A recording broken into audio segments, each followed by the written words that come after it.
بسم اللہ الرحمن الرحیم۔ زکوٰۃ کے متعلق بات چل رہی تھی۔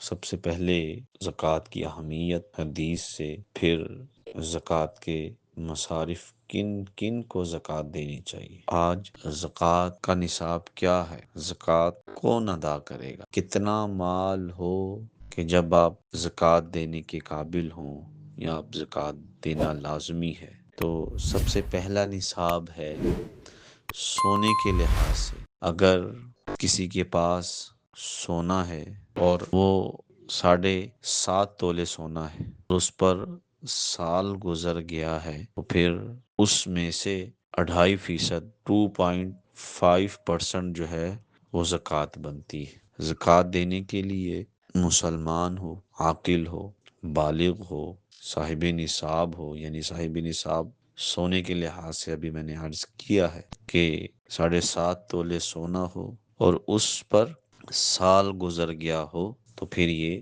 زکوٰۃ بنے گی 2.5%۔ اور تھوڑا سا میں سونے کے متعلق 2-3 مسئلے عرض کرتا جاؤں۔ ہمارے یہاں عوام میں مشہور یہ ہے کہ جو سونا پہنا جاتا ہے کیا اس پر زکوٰۃ ہے؟ تو بالکل ہے۔ سونا چاہے پہننے کے لیے ہو چاہے رکھنے کے لیے ہو، تمام سونے پر زکوٰۃ لازمی آئے گی، اور اس کا حوالہ حضور اکرم صلی اللہ علیہ وسلم کے پاس، یہ ترمذی شریف میں بھی ہے، نسائی شریف میں بھی ہے۔ 2 عورتیں آئیں کہ جن کے ہاتھ میں سونے کے کنگن تھے، تو حضور اکرم صلی اللہ علیہ وسلم نے ان سے پوچھا، کیا تم نے اس سونے کے جو کنگن پہنے ہوئے ہیں اس کی زکوٰۃ دی ہے؟ تو انہوں نے عرض کیا، یا رسول اللہ صلی اللہ علیہ وسلم، ہم نے زکوٰۃ ادا نہیں کی۔ حضور نے فرمایا، کیا تم یہ پسند کرتی ہو کہ تمہیں اللہ 2 آگ کے کنگن پہنائے؟ پھر انہوں نے عرض کیا، یا رسول اللہ صلی اللہ علیہ وسلم، ہم پسند نہیں کرتے۔ تو حضور نے فرمایا، اس کی زکوٰۃ ادا کرو۔ پھر نسائی شریف میں ہے کہ انہوں نے وہ کنگن حضور صلی اللہ علیہ وسلم کی خدمت میں دے دیے کہ ہم زکوٰۃ ادا کرتے ہیں۔